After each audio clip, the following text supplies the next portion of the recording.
鹰角的3D 新作《明日方舟：终末地》终于开启公测啦！那对于玩家来说啊，市面上是多了一款画面精美、角色又可爱迷人的多端大作能玩，而对于我们来说呢，则是又多了一个衡量手机和 PC 性能的跑分软件啊！我在之前的测试里已经提前玩过了《终末地》，实话说啊，在我们比较关注的像是画质这种层面上呢，它算是在二游里相当拔尖的了啊！所以这一次赶在公测之前，我们也来到了鹰角，询问了制作人海猫和 CEO 黄一峰一些问题，比如说呢，有没有什么你们喜欢的 Galgame？ 非常好的问题。我是一个科幻给路爱好者，我最爱的是《命运石之门》，相信大家可能都听说过。但我今天在亲情推荐另外一部叫《海猫名气之时》，对，很贴我这位同事，但一定要结合漫画一起看。对，他把我最喜欢的给说了，《命运石之门》、《瓦尔哈拉赛博酒保行动》，我觉得这个不错。算Galgame吗？勉强算。对对。哎，我剑走偏锋一下，我推荐另外一个最新最潮的小众作品，由我们方舟的老朋友 LM7老师创作的 AVG 啊，薰衣草紫金边界震荡。先不说这个啦，那我们今天呢，首先就要来看一下《明日方舟：终末地》的这个开发团队在美术和图形技术上做了哪些有意思的工作啊？这款游戏的优化做得怎么样呢？啊，在手机和 PC 上分别需要什么样的配置才能运行呢？啊，废话不多说，我们赶紧开始吧。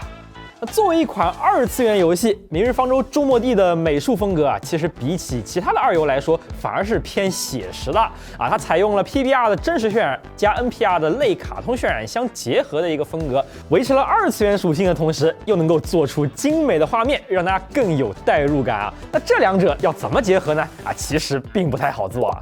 早年我们其实也试过去追求一个场景的写实化，事实上其实这东西踩了一个坑，那它跟角色的一个表现的风格会产生一定的割裂感，不能追求一味的写实，必须给它做一些风格化处理，让它能够匹配我们的一个艺术风格。我们在吸收了像 PBR 这样的在材质表现上的一个优势的前提下，对我们整个渲染表现进行适度的这样一个艺术化的控制。那么我们也会尝试加入一些绘画感的风格化处理，大家可以在我们角色包括皮肤啊，包括在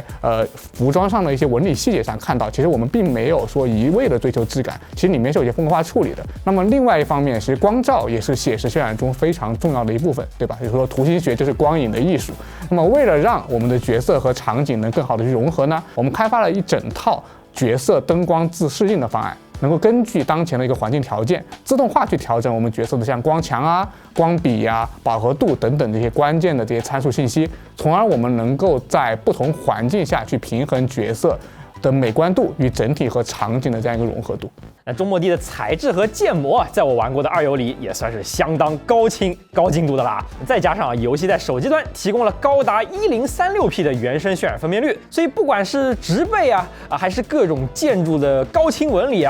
或者是各个角色的建模和纹理呢都是凑近了看也很难看出破绽来的，可以放大了狠狠细品啊。像这种常规视角下近看角色还有这个角色展示界面呢，在 PC 上都是大概8到10万面级别的角色面数而且不光美术资产很高质量在材质的处理上也下了功夫有一个很典型的例子，就是雨水打在角色的衣服上，形成了这种湿身的效果在不同的材质上，这个淋湿的效果是完完全全看起来不一样的对于我们身上这些偏粗糙、容易吸水的这样一些材质，我们会降低它的一些基础颜色的明度，并且叠加一些类似于噪声贴图，就可以去表现出来这种类似于浸湿的这样一个质感变化。那么对于相对光滑的材质，比方说像皮革呀、金属这等等，我们会根据这个材质的这个 UV 信息，计算出水滴和水流的这样一个分布区域，然后修改这些区域的类似于法线包括提高光滑度加强高光反射等等，就可以实现水附着在衣服上的感觉。然后我们再适度做一些动画调整，就能够去模拟出这样一个水滴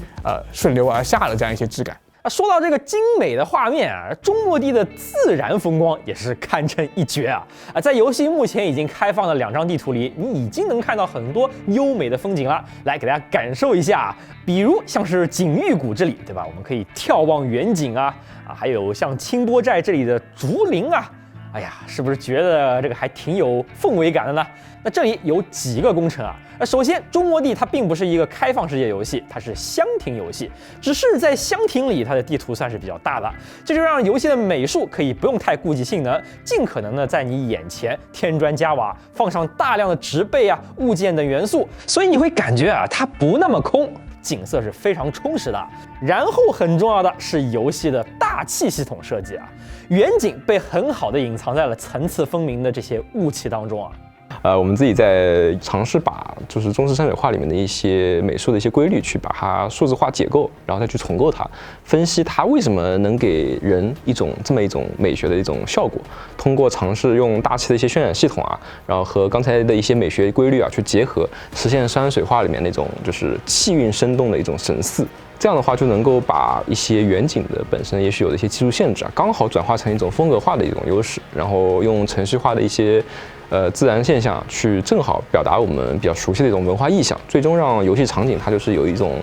不是单纯背景的感觉，而是让玩家产生一种沉浸其中的这种心境。具体的这个技术落地上，除了常规的全局的大气雾效系统之外啊，在 PC 平台上我们会进一步去叠加体积雾的效果，用来模拟呢那种更具层次感的这种云雾缭绕的这样一个感觉。那么在移动端上面呢，基于性能考虑，我们是开发了一套相对轻量的基于雾片材质的这样一个方案，也能够去模拟一个类似于体积雾的这样一个感觉。那么我们就可以在相对成本和功耗可控的情况下，去丰富整体的空间层次了。再者呢，像这种自然风光里，远景受 LED 所限啊，往往是很容易被人看出来切换低模会有一个穿帮的情况啊。我们引入了包括 HLD， 包括像地热 transition 等等这样的一些技术手段，那么使不同层级之间的 LED 过渡能更加平滑和自然。HLD 可以按组来切换 LED， 而 Dither 则是可以让两层切换糊在一起。那么最终两者的目的呢，都是为了更无缝的一个 LED 的切换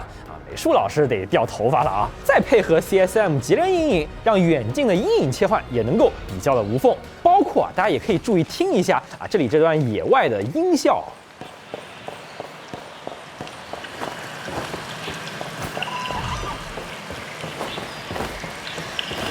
听到没有？这个脚步声、鸟声，还有树林声，身临其境，对吧？对于环境氛围的渲染也是画龙点睛了。其他还有像建筑的美术设计角色的动画设计等方面呢，我体验下来也是有不少的惊喜。那这个就等待大家慢慢来玩，慢慢来挖掘啦。那作为性能区的 UP 主，我们还是有必要挖掘一下性能方面值得关注的点这明日方舟中末地它是基于 Unity 引擎打造的，但是鹰角对 Unity 做了非常大量的底层魔改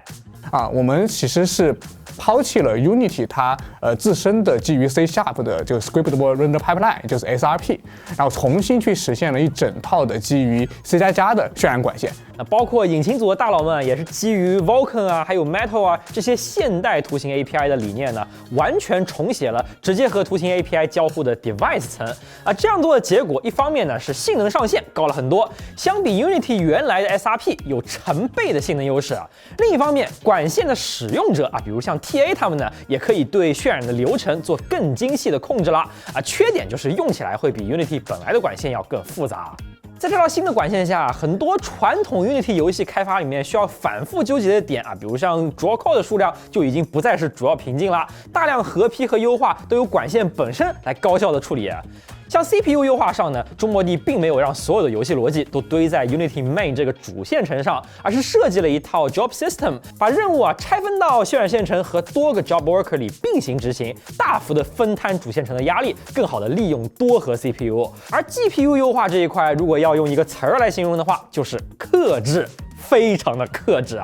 中末地的思路很明确就是在美术阶段就严格的控制性能开销，比如大多数的特效都被限制在了 One Pass像在手机端呢，就直接舍弃了像人物描边等需要额外 pass， 但是玩家感知又不强的这些效果。最终整套渲染流程里，包括 Shadow Map、G-Buffer、合成和后处理在内Render Pass 的数量只有不到20个，明显低于其他的二游同时在这个重写的渲染管线当中呢，他们也对 Vulkan 的 Subpass 进行了非常精细的控制，来帮助移动端节约显存带宽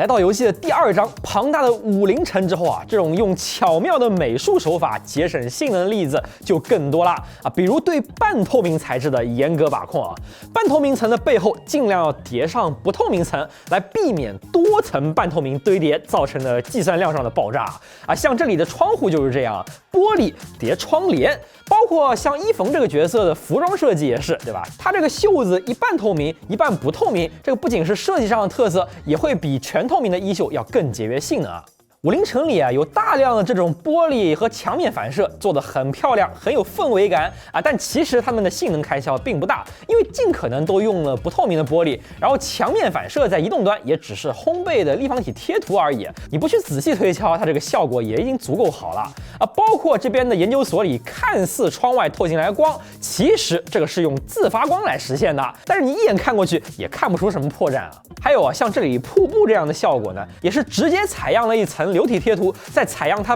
背后的景物来实现的，就这么一层而已啊。所以中末地的画面你一眼看过去，感觉还挺精美的啊，但其实并没有吃多少的 GPU 资源，这个就是克制所带来的成效。甚至于 PC 端我们只开最低特效，你都不会觉得这个画面有多差的，还是挺能看的。而这个时候就完完全全不吃 GPU 性能了，1050 Ti 都能跑1080p 60帧啊。考虑到它的画质，这个优化我觉得还算是不错的。另外啊，中末地这一次也做了对光追的支持，但是让人没想到的是啊，光追目前是只独占在 iOS 平台的 A19 Pro 和 M5 iPad 的部分场景上的啊，甚至连 PC 端都没有支持光追。苹果先吃螃蟹，那我们也试了一下这个光追，目前它只做了光追反射，并没有做全局光照啊，还有光追阴影等效果，支持的场景也比较少，只有帝江号和3位一体的 BOSS 战会有啊。你们可以看一下帝江号里面开关光追的这个对比啊，我只能说啊，这个不灵不灵的效果就是用来截图炫耀的。好，那么接下来就该进入正片啦。到底需要什么样性能的手机和 PC 才能玩得动中末地呢？我们这一次啊也是掏出了古往今来的各种机型啊，从高通855和苹果 A12 的老机器，一直到最新的815啊 A19 Pro。先来看看手机这边的表现吧。目前中末地最吃性能的场景啊，就是游戏第2章会解锁的50城。这个主城有很浓厚的现代国风啊，包含大量的现代建筑和不少生活化的场景，比如像火锅店啊、广场舞啊、健身跑道、各种标语，这么多的 NPC 啊、建筑还有物体的存在呢，自然就对 CPU 提出了很高的要求啊。在此基础上，我们还在50拉了滑索基建，沿着基建快速穿越，也是给地图串流上强度了。那我们的测试啊，就是不停的环50城，不停滑索，不停跑图，就这么跑30分钟啊。那我们先来给大家看一下中末地的画质菜单好了，选项里的画质预设和渲染倍率这2项共同决定了游戏的渲染分辨率。我们给大家总结了表格，比如极高预设是864P 的基础分辨率，而极高倍率是1.2倍，所以全开呢就是乘起来1036P 的分辨率。在目前市面上的2游里啊，这已经算是分辨率最高的那一批了。那如果是高预设乘以中倍率呢，就是720P。除了我列出来的极个别平台 ，iOS 和安卓的分辨率都是统一这么算的，完全可对比啊。你们回头自己玩的时候也可以算一下想要的分辨率。我们先用所有手机能开到的最高画质跑了一轮啊。对于大多数现代旗舰机来说啊，就是 1036P 是这个结果。应该说啊，由于中末地极高设定把分辨率拉得很高，所以画面清晰的同时，图形压力也非常的大。这个设定下，安卓这边只有最新的815机型才能够保持住全程接近60帧，整机功耗6.1瓦。上一代的8E，哪怕是像 Ace5 Pro 这种游戏特化机型，也就徘徊在50到60帧之间。如果是8进3或以下的高通机型，跑最高档的画质就没那么流畅了。尤其是8进3，在中末地里的表现会差很多啊。为什么会这样呢？我们其实找到了原因，待会儿再来给大家统一解释一下啊。当然了，如果你只是想跑30帧的话，1036P 全特效这一档其实有一个8 Plus 也就能实现了啊。而相比之下，苹果 iPhone 在中末地里的表现要比安卓机型好很多啊。搭载 A19 Pro 的 iPhone 17 Pro Max 和815一样，能够跑到平均59.2帧，接近顶满，但功耗却只有不到5瓦，比815机型是低了一大截啊。自然而然呢，它的机身温度也要明显低不少。目前 iPhone 17 Pro Max 绝对是体验中末地的最佳机型啊，不管是画质还是流畅度都拉满，并且还不怎么发热啊。更早期的 iPhone 受散热和性能释放的影响，相比同代高通旗舰，在帧率上可能并不会强多少，但是功耗和温度都会明显的更低啊。然后拉满画质想跑30帧的话呢，苹果这边需要 A15 级别的性能啊。感觉中国地明显在 iOS 平台的优化要比安卓更好一些啊。那么问题来了，发哥的天玑机型表现如何呢？这个就有点糟糕了啊！好歹8亿5的机器还能够顶足60帧玩，9500机型跑全特效是坚持不住60帧的。X300 Pro 只能够跑到平均52帧啊，整机功耗甚至高达7.3瓦，这个能效啊，居然比上一代的骁龙8E 还差。9400机型的表现同样也不怎么样，反而是小米的玄界 O1在中末地里的表现还不错，尽管功耗更高，但是它的帧率甚至比9500机型还要高啊！这个是怎么回事呢？为了一探究竟，我们抓取了所有这些机型的 trace， 做了深度分析，终于发现了滑点。传统的 Unity 游戏主线程的负载非常重，容易出现一核有难多核围观的情况。我们前面就讲过，鹰角这一次大幅魔改过的 Unity 呢，是专门做了多核优化，把主线程的任务拆分了出来。中末地的游戏线程是由主线程、渲染线程和数个 Job Worker 组成的。而且为了尽可能的榨干原来渲染线程上空闲的性能，渲染线程现在是会参与到 Job Worker 的任务处理当中啊。在这种情况下，主线程和渲染线程的负载都是比较重的。那理想的情况就是会各分配一个超大核去处理，剩下的 Job Worker 丢给中核去处理。你有没有发现啊？这样的设计就特别的契合苹果跟高通的双超大核平台。不管是 A 系列芯片，还是8亿5，甚至玄界 O1，它们都是2个超大核加一堆的中核。那么主线程和渲染线程这俩脏活都可以交给超大核去做 ，Job Worker 可以分给所有的中核，效率很高。而发哥的9400啊、9500啊，还有像骁龙8 Gen 3这种单超大核的平台就比较难受啦啊！你像9500，它就只有一个超大核，那么渲染线程就只能跑在中核上，然后渲染线程嘛又很重，这会让中核不得不提频提得非常的高。那手机提频又不能只提一个中核，它要提就得整个中核簇一起提，其他不那么忙的中核也被连带着跑在高频上了，这下能效就悲剧了。但我认为游戏这样去设计是没有问题的，这样才能尽量的最大化多核利用率实际上还是比原来 Unity 的线程设计要高效很多的。只是吃到最多 buff 的呢，正好是苹果和高通机型罢了。反正这些双超大核的平台确实是最适合跑中末地的。当然1036P 的最高档分辨率对于老机器来说可能有点过高了。我们这一次也测了稍低的档位，比如 720P 下这几个老平台确实性能会好一点。8 Plus 啊、8 Gen 2、8 Gen 3都是跑到接近50帧左右，整机6、7瓦的功耗啊。从 A15 到 H7 Pro 的这几款 iPhone， 在 720P 下呢，则是都可以跑上50帧，比较流畅的运行。刚刚满特效还不够流畅的9300和9400呢，现在也都比较流畅了。我们还测了一些更老的机型。极低画质、极高渲染倍率、518P 的分辨率，基本上从855到8 Gen 1这些老机器呢，也都能跑个30到40多帧。这个时候的瓶颈呢，完全在于 CPU 了。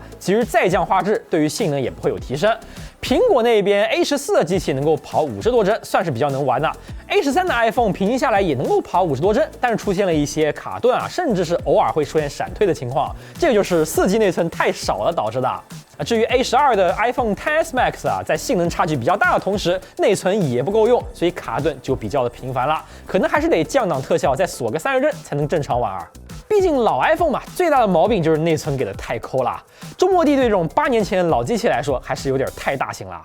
除了手机之外，我们也测了一些 PC 的表现。首先来简单看一下 PC 上的 CPU 需求，基本上 Zen 4的水平以上的 CPU 都可以保证全程120帧运行，而 Zen 3和12代酷睿呢也还算是比较流畅的，至少可以保证60以上的1% low 帧。Zen 2和10代酷睿以前的 CPU 在50帧这种 CPU 高压的场景，就可能会出现一些 low 帧上的卡顿了。对于一个锁120帧的游戏来说，基本上 CPU 达标就够用了。那再来看看显卡，我们稍微选测了各种档次的 N 卡和 A 卡，以及一些核显本。那从 4K 到 2K 再到1080P 来看一下中末地需要什么样的显卡才能够玩动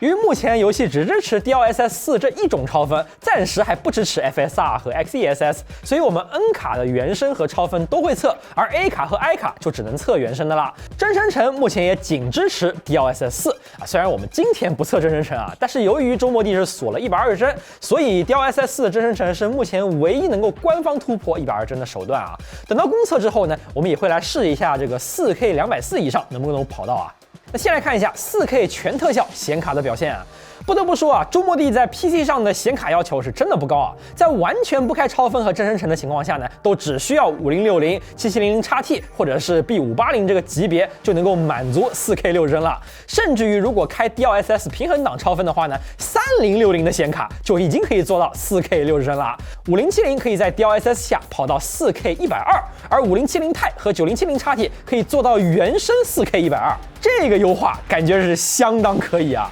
再来看看用的人比较多的 2K 分辨率高特效啊，基本上主流显卡就能够保证 2K 高特效120帧了。像5060、7700XT 和 B580，它们甚至不需要超分，原生就能够稳120。而3060在 DLSS 平衡档下也可以实现 2K 120。那像1060和 RX580这种老卡没有超分的帮助呢，跑 2K 高特效还是有困难的，但是降低特效之后，仍然是可以实现 2K 60帧的。核显这一边除了 AIMAX 395之外，其他的核显跑 2K 还是有一些难度的，所以我们也再测了一档 1080P 老弱病残加核显组 ，1080P 极低跑起来好像还都是挺轻松的，甚至于 780M 的核显也能够接近60帧运行，门槛确实不高啊。总体看下来啊，明日方舟周末地的这个视觉效果在二游里，我觉得算是最顶尖的那一批了。但是在手机上，如果分辨率拉满 1036P 超清画质，这个要求还是很高的。我们也确实有新的烤鸡工具可以用了啊。